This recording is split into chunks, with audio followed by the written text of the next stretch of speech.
নমস্কাৰ বন্ধুসকল, মোৰ এই নতুন ভিডিঅ'টোলৈ আপোনাক সকলোকে মই স্বাগতম জনাইছোঁ। আজি মোৰ ভিডিঅ'টো অলপ ব্যতিক্ৰমী, মানে অলপ ইনফৰ্মেটিভ আৰু এটা বিষয়ৰ ওপৰত মানে জ্ঞান দিব চেষ্টা কৰিছোঁ। মই জানো মোৰ ভিডিঅ'টো বহুতেই চাই, কিন্তু ছাবস্ক্ৰাইব নকৰে চেনেলটো। গতিকে মই অনুৰোধ জনাইছোঁ আপোনালোকে ভিডিঅ'টো আৰম্ভ কৰাৰ আগতে মোৰ চেনেলটো আগতে ছাবস্ক্ৰাইব কৰি লওক, এই ৰং বুটামটো ক্লিক কৰি। আৰু সেই টপিকটো হৈছে EWS, অৰ্থাৎ ইকনমিকেলি উইকাৰ ছেকশ্যন। এতিয়া আমি বিভিন্নজনে যেতিয়া আমি এটা পোষ্টত এপ্লাই কৰিব যাওঁ বা যিকোনো এটা এডভাৰটাইজমেণ্ট যেতিয়া আমি বাতৰি কাকত বা নিউজ পৰ্টেলবিলাকত চাই থাকোঁ, তেতিয়া আমি এটা বস্তু দেখা পাওঁ যে ৰিজাৰ্ভেশ্যনত যিটো এটা হেৰি থাকে, লাইন থাকে, তাত আমি এটা বস্তু দেখা পাওঁ যে SC ST OBCৰ কাৰণে যেনেকৈ ৰিজাৰ্ভেশ্যন থাকে, ঠিক তেনেকৈ এটা EWS বুলিও থাকে, তাতো আপোনাৰ 10% আমি ৰিজাৰ্ভেশ্যন পাওঁ। আৰু এই ৰিজাৰ্ভেশ্যনটো বেলেগ কেটেগৰীৰ মানুহে নাপায় বা বেলেগ কেটেগৰীৰ কেণ্ডিডেটে নাপায়, সেইটো পায় অনলি জেনেৰেল কেটেগৰীৰ কেণ্ডিডেটে পায়। তেওঁলোকে জব কৰাৰ কাৰণেও এই ৰিজাৰ্ভেশ্যনটো ল'ব পাৰে বা তেওঁলোকে যিকোনো এডুকেশ্যনেল পাৰপজতো এই ৰিজাৰ্ভেশ্যনটো ল'ব পাৰে। এতিয়া কথা হ'ল এই EWSটোনো কি, কেনেকৈ এই চাৰ্টিফিকেটখন পাব পাৰি আৰু কেতিয়াৰ পৰা এই EWSটো আমাৰ মাজত আহিলে। এতিয়া 2019-ত আমাৰ ভাৰতীয় সংবিধানখন 103 নম্বৰৰ কাৰণে সংশোধন কৰি এই EWS বিলখন পাছ কৰা হয় আৰু 14 জানুৱাৰী 2019-ৰ পৰা এই বিলখন ইফেক্টিভ হয়। EWS চাৰ্টিফিকেটখন আপুনি কেনেকৈ পাব? এই EWS চাৰ্টিফিকেট পাবৰ কাৰণে আপোনাক 3টা ডকুমেণ্টছ প্ৰথম লাগিব। সেই 3টা হ'ল এফিডেভিট, ইনকাম চাৰ্টিফিকেট আৰু লেণ্ড হোল্ডিং চাৰ্টিফিকেট। আৰু এই 3টা ডকুমেণ্টছ ক'ত পাব মই ক'ম। প্ৰথমতে এফিডেভিটখন আপুনি নিজে বনাব পাৰিব, সেইটো বেছি ডাঙৰ কাম নহয় বা চাৰ্কল অফিচত যাব নালাগে। সেইটো আপুনি আপোনাৰ যিখিনি ওচৰত যিখন আপোনাৰ কোৰ্ট আছে তাত যাওক, যাই পেলাই আপুনি তাত থাকে আৰু এইবিলাক বনাই থকা মানুহ থাকে বা উকিল থাকে, উকিলক কওক যে এনেকৈ EWSৰ কাৰণে এফিডেভিট লাগে। তাত উল্লেখ থাকিব যে আপোনাৰ গাঁও এৰিয়াত আপোনালোকৰ খেতি মাটি 15 বিঘাতকৈ ওপৰত নাই। দ্বিতীয়তে হ'ল, আৰু যদি আপুনি গাঁও এৰিয়াত থাকে তেতিয়াহ'লে 1 বিঘাতকৈ বাসস্থানৰ ভূমি আপোনালোকৰ গাঁও এৰিয়াত নাই।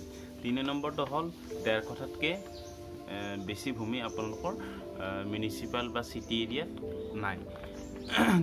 4 নম্বৰটো হ'ল আপোনালোকৰ যদি টাউন এৰিয়াত ঘৰ আছে তেতিয়াহ'লে 1000 স্কুৱাৰ ফিটতকৈ ওপৰত আপোনালোকৰ মিউনিচিপাল বৰ্ডৰ আণ্ডাৰত বা টাউন এৰিয়াত আপোনালোকৰ মাটি নাই। এই 4টা কথা উল্লেখ থাকিব লাগিব। এতিয়া এই 4টা কথা উল্লেখ ক'ত থাকিব? আপুনি যিখন এফিডেভিট বনাব তাত আপোনাৰ সেই 4টা কথা উল্লেখ থাকিব আৰু সেইখিনি উকিলে আপোনাৰ আইডেণ্টিফাই কৰি দিব, তাৰপিছত আপুনি নটাৰী কৰি ল'ব। এতিয়া এফিডেভিটখন হৈ গ'ল। এতিয়া এফিডেভিটখনত আপুনি যিখিনি কথা উল্লেখ কৰিছে সেইবিলাক কথা সত্য হয়নে নহয় তাক মানে প্ৰমাণ কৰাৰ কাৰণে বা তাক উপস্থাপন কৰাৰ কাৰণে আপুনি আকৌ 2টা বস্তু বনাব লাগিব। সেই 2টা হ'ল ইনকাম চাৰ্টিফিকেট আৰু লেণ্ড হোল্ডিং চাৰ্টিফিকেট। এফিডেভিটখন আৰু এটা কথা উল্লেখ থাকিব যে আপোনালোকৰ পৰিয়ালৰ বাৰ্ষিক মুঠ উপাৰ্জন 6 লাখতকৈ নহয়, সেইটো কথাও এফিডেভিটখনত উল্লেখ থাকিব। এতিয়া ঠিক আছে, এফিডেভিটখন হৈ গ'ল। এফিডেভিটখন একদিনতে হৈ যাব, সেইটো বেছি ডাঙৰ কাম নহয়। কিন্তু যিখন আপুনি দ্বিতীয় ডকুমেণ্টছ থাকিব ইনকাম চাৰ্টিফিকেট, এই ইনকাম চাৰ্টিফিকেটখন আপোনাৰ কমেও 4-5 দিনমান লাগে, কাৰণ সেইখন অনলাইন হয়। অনলাইন আপোনাৰ এপ্ৰুভ হওঁতে অলপ টাইম লাগে। আৰু এইখন এপ্লাই কৰোঁতে আপোনাৰ 60 টকা এটা ফিজ দিব লগা হয়, প্ৰিণ্টিঙৰ খৰচ। সেইটো মানে আপোনাক ৰিচিপ্ট দিয়ে আৰু চাহপানী খৰচ নহয়, সেইটো ৰিচিপ্ট দিয়ে। আৰু এই ইনকাম চাৰ্টিফিকেটখন যেতিয়া বনাব, ইনকাম চাৰ্টিফিকেটখন আপোনাৰ এপ্লাই কৰোঁতে গাঁওবুঢ়াৰ এখন প্ৰমাণপত্ৰ দিব লাগে। গাঁওবুঢ়াই লিখি দিব লাগিব যে আপুনি যে স্থানীয় বাসিন্দা হয়, আপুনি ক'ত বসবাস কৰে সেইটো লিখি দিব। আৰু যদি আপোনালোকৰ ঘৰত চৰকাৰী চাকৰিয়াল আছে সেইটো লিখি দিব। আৰু চৰকাৰী চাকৰিয়াল যদি আপোনালোকৰ পৰিয়ালত থাকে তেতিয়াহ'লে সেই চাকৰিয়ালজনৰ পে স্লিপ আৰু লগতে বেংকৰ পাছবুকত জেৰক্স কপি দিব লাগিব। আৰু যদি চাকৰিয়াল নাই তেতিয়াহ'লে কথাই নাই আৰু ডাইৰেক্ট সেইখন গাঁঠি দিলে হ'ল। আৰু সেইখন এপ্লাই কৰাৰ মোটামুটি 4-5 দিন বা 6 দিনমান পিছত আপুনি ইনকাম চাৰ্টিফিকেটখন পাই যাব। এতিয়া ইনকাম চাৰ্টিফিকেটখন হৈ গ'ল। এতিয়া আকৌ আপুনি এফিডেভিটত আৰু এটা কথা উল্লেখ কৰিছিল, এই মাটিৰ কথাখিনি যে ক'লোঁ মই, 15 বিঘাতকৈ বেছি খেতিভূমি গাঁও এৰিয়াত থাকিব নোৱাৰিব বা এনেকৈ কেইটামান কথা ক'লোঁ নহয়। সেই যিকেইটা কথা ক'লোঁ সেইকেইটা সত্য হয় নে নহয় তাক প্ৰমাণিত কৰাৰ কাৰণে আপোনাক লেণ্ড হোল্ডিং চাৰ্টিফিকেট দিব লাগিব। আৰু এই লেণ্ড হোল্ডিং চাৰ্টিফিকেটখন আপোনাৰ ইছ্যু কৰে চাৰ্কল অফিচাৰে, কিন্তু যিখিনি ফিল্ড ভেৰিফাই হয় আপোনাৰ লেণ্ড হোল্ডিং চাৰ্টিফিকেটখনৰ কাৰণে আপুনি যিখিনি ফিল্ড ভেৰিফাই হয় সেইখিনি কৰে আপোনালোকৰ লোকেল যিটো লাটমণ্ডলে সেইখিনি ভেৰিফাই কৰে।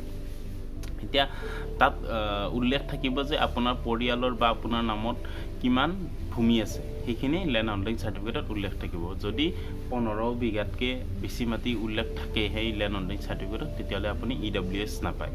গতিকে এই তিনিটা ডকুমেণ্টছ যেতিয়া ৰেডি হ'ব, affidavit, income certificate, land holding certificate, এই তিনিটা ডকুমেণ্ট যেতিয়া ৰেডি হ'ব তেতিয়াহে আপুনি EWS এপ্লাই কৰিব পাৰিব। আৰু তেতিয়া এখন এপ্লিকেশ্যন লিখি EWSৰ ফৰ্ম এখন আপুনি জেৰক্স কৰি বা দোকানত কিনিব পায়, EWSৰ ফৰ্মখন ফিল আপ কৰি সেই তিনিটা যি ডকুমেণ্টছ আছিল সেই তিনিটা ডকুমেণ্টছ ষ্টেপল মাৰি এপ্লাই কৰাৰ পিছতে আপোনাক সেইদিনাই বা পিছদিনা ছেম দিনত বা পিছদিনাও হ'ব পাৰে, পিছদিনা আপুনি এই চাৰ্টিফিকেটখন পাই যাব।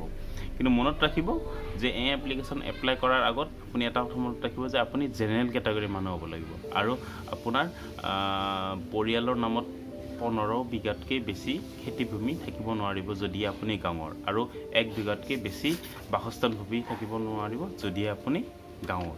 আৰু যদি আপুনি টাউনৰ হয় তেতিয়াহ'লে আপুনি 1.5 কঠাতকৈ ভূমি থাকিব নোৱাৰিব বাসস্থান ভূমি, আৰু যদি আপোনাৰ ফ্লেট আছে বা ঘৰ আছে তেতিয়াহ'লে 1000 স্কুৱাৰ ফিটতকৈ বেছি স্কুৱাৰ ফিটৰ ঘৰ আপোনাৰ টাউন এৰিয়াত বা চিটি এৰিয়াত থাকিব নোৱাৰিব। এই 4টা